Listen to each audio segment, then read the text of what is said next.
Good evening. I am Dr. Arun Prakash, orthopedic specialist from Murugan Super Specialty Hospitals.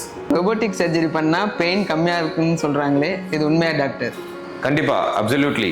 Robotic surgeries மூலமா pain டெஃபினட்டா கம்மியா இருக்கும். ஏன்னா soft tissue release கம்மியா இருக்குது. அதனால போஸ்ட் ஆபரேட்டிவ் பெயினும் early recovery is always a predominant thing. Robotic surgery பண்ணுற பார்ட்டை சுற்றி இருக்கிற மற்ற டிஷ்யூஸ் டேமேஜ் ஆகாமல் பண்ண முடியுமா? கண்டிப்பாக ரொபோட்டிக் சர்ஜரிஸில் நம்ம ரொபோட் சிஸ்டத்தில் ஹாப்டிக் மெக்கானிசம் இருக்கிறதுனால சுற்றி இருக்கிற சதைகளையும் போன் கட்ஸும் நம்மளால் பர்ஃபெக்டாக எடுக்க முடியும். நம்ம ப்ரிசிஷனாக இவ்வளோ தான் கட் பண்ணுன்றதை மீறி அதில் கட்ஸ் போகாது. ஸோ ரொபோட்டிக் சர்ஜரி மூலிமா எக்ஸ்ட்ரா கட்ஸ் எதுவும் நம்மளால் எடுக்க முடியாது. அதில் ரோபோட்டிக் சர்ஜரி பண்ணால் ஹீலிங் பீரியடு சீக்கிரமாக ஆகும்னு சொல்கிறாங்களே டாக்டர், இது உண்மையா? கண்டிப்பாக.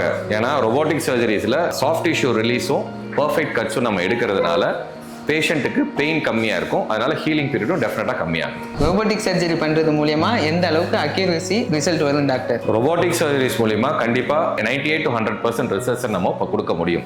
டெஃபினட்டாக அக்யூரசி அது ட்ரெடிஷ்னல் மெத்தடோட கண்டிப்பாக இன்னும் ஒரு ஹைடாக தான் இருக்குது.